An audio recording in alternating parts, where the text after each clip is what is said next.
What's up, YouTube, and welcome to this achievement slash trophy slash collectibles guide here in Murdered Soul Suspect.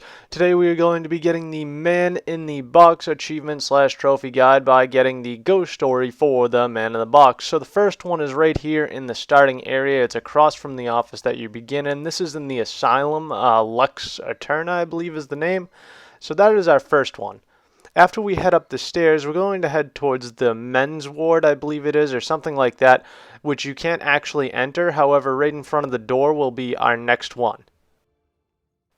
After that, if you continue through your first semicircle hallway type thing, once you get to the end of it, you will find yet another. If you go through the bureau next to the woman's ward sign, you will be able to pick up yet another one here in this room. In order to reach the next one, you'll have to progress the story to this point where you have to possess Joy in order to get over the demon poop hole. So let's go ahead and do that. And once you get to the other side, you can dispossess her and pick it up immediately, because if you go forward, you will trigger a cutscene. Right after that cutscene, you'll start here, and if you head through that door and just go straight, it'll be right here in the corner. You're going to make your way through this little cafeteria area that has a couple more demon poop holes, and there will be this hole in the ground. If you drop down and you turn to your left, you'll find yet another straitjacket. I believe we only have 3 more to go. Our next one will be during the point when you have to possess the cat, and it'll be over in this corner after you get out of the vent system, so you can go and reveal it and pick it up as the cat. Progressing forward, you're going to come through another semicircle type hallway, and when you're going towards the woman's ward high security, it'll be right there on the ground. And our final one will be located at room 217-217 here in the woman's high security ward. And the achievement will pop, however it doesn't here for whatever reason. I will show you the story, of course, and then we'll say our goodbyes as we look at the achievement. I've had a long career working as a state inspector for the Department of Mental Health. During that time, I've been to a lot of institutions, and I have seen a lot of horrible things. But nothing even comes close to the evil events that I witnessed at Fairhaven Sanitarium, the place they now call Lux Eterna.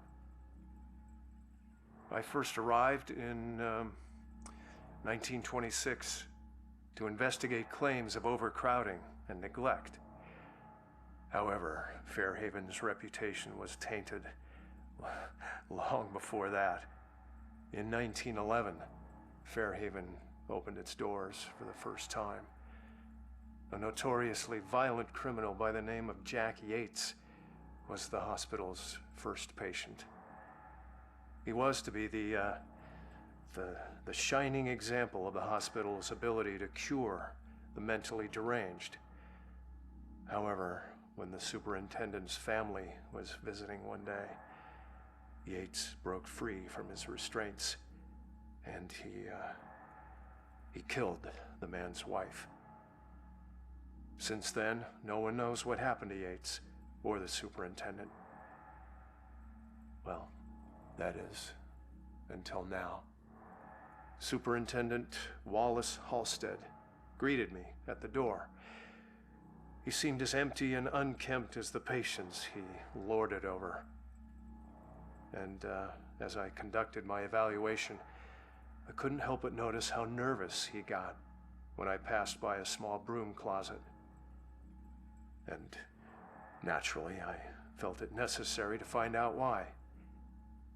When I opened the door, I was hit by the overpowering smell of human excrement. As the light flickered on overhead, I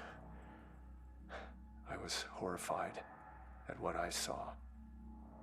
A withering man lay shackled to the floor in a pile of his own filth.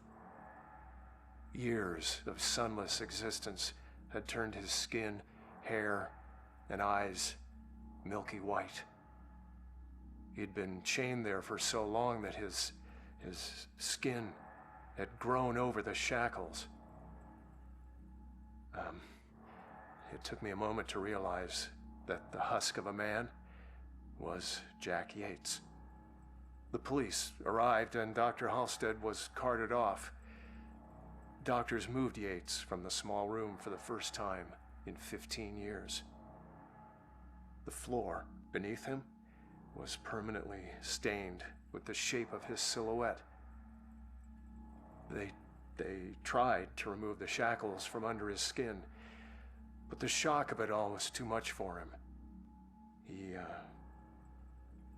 He died the next day. I watched as they walled up his tiny prison, trying to pretend that it never happened. I honestly hope he's in a better place, although the staff still claims to hear his agonizing wails coming from inside the walls. So I hope you enjoyed this video and I hope it helped you. If it did, be sure to leave a like, comment, subscribe, share, favorite, all that fun junk. Check down in the description for some awesome links, some awesome things. My Twitter, Facebook, donation page, a bunch of other things you might be interested in. Thank you for joining me. I hope you join me once again when we do another ghost story. Don't forget to check out the full playthrough as well as all of the collectibles, which I'm doing in another guide. And until tomorrow, ta-ra.